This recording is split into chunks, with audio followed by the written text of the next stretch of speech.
आळंदीमध्ये 2 अल्पवयीन मुलांवर लैंगिक अत्याचार केल्याची घटना घडली आहे।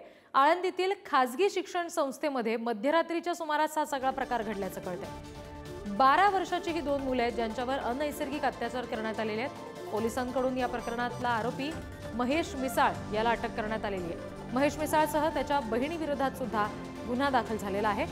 या सगळ्या संदर्भातला पुढचा तपास आळंदी पोलिसांकडून केला जातोय। आणखी तपशील घेऊया प्रतिनिधी तुषार झरेकर यांच्याकडून। तुषार, या सगळ्या संदर्भात आणखी नेमके काय तपशील आहेत? पोलिसांनी या सगळ्याची कशी दखल घेतली आहे? काही कारवाई झाली आहे का?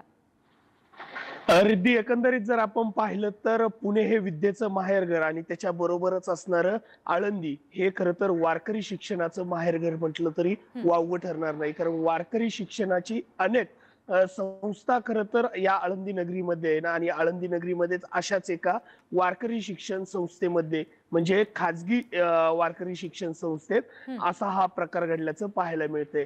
2 अल्पवयीन जी मुलं आहेत त्यांच्यावरती अनैसर्गिक अत्याचार खरं तर या महाराजांकडनं करण्यात आलेला आहे। याआधीही असाच एक प्रकार या आळंदी नगरीमध्ये घडला होता।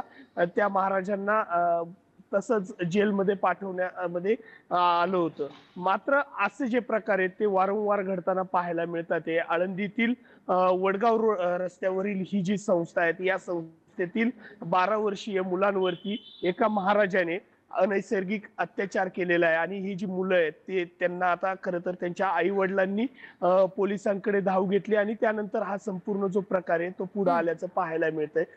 महाराजांची जी संस्था आहे त्या संस्थेमध्ये ही मुलं शिकत होती आणि रात्रीच्या सुमारास खरं तर त्यांचा जो मेहुणा आहे तो मेहुणा संस्थेमध्ये त्यांच्यापाशी महाराजांपाशी होता आणि त्यांनी मुलांमध्ये जाऊन झोपण्याचा प्रयत्न केला आणि त्या ठिकाणी खरं तर अनैसर्गिक अत्याचार खरं तर केलेले आहेत। त्यामुळे पोलिसांनी त्या महाराजांच्या पत्नीला म्हणजे जो आरोपी आहे त्याच्या बहिणीला आणि त्याला खरं तर त्यांना गुन्हेगार केलंय आणि त्यात महेश मिसाळ याला अटक केलेली आहे। मात्र ग्रामस्थांकडून वेळोवेळी जी मागणी होतीये ती मागणी म्हणजे आळंदीमध्ये अशा ज्या अनधिकृत संस्था आहेत, अशा ज्या खाजगी संस्था आहेत त्यांच्यावरती निर्बंध येणं गरजेचं आहे।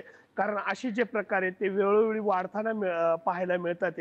त्यामुळे असे प्रकार रोखण्यासाठी आता पोलिसांनीही योग्य ती पावलं उचलली पाहिजे आणि अनधिकृत संस्था लवकरात लवकर बंद करून त्यांच्यावरती निर्बंध लादणे गरजेचं असल्याचं तुषार, धन्यवाद या सगळ्या सविस्तर तपशिलांसाठी।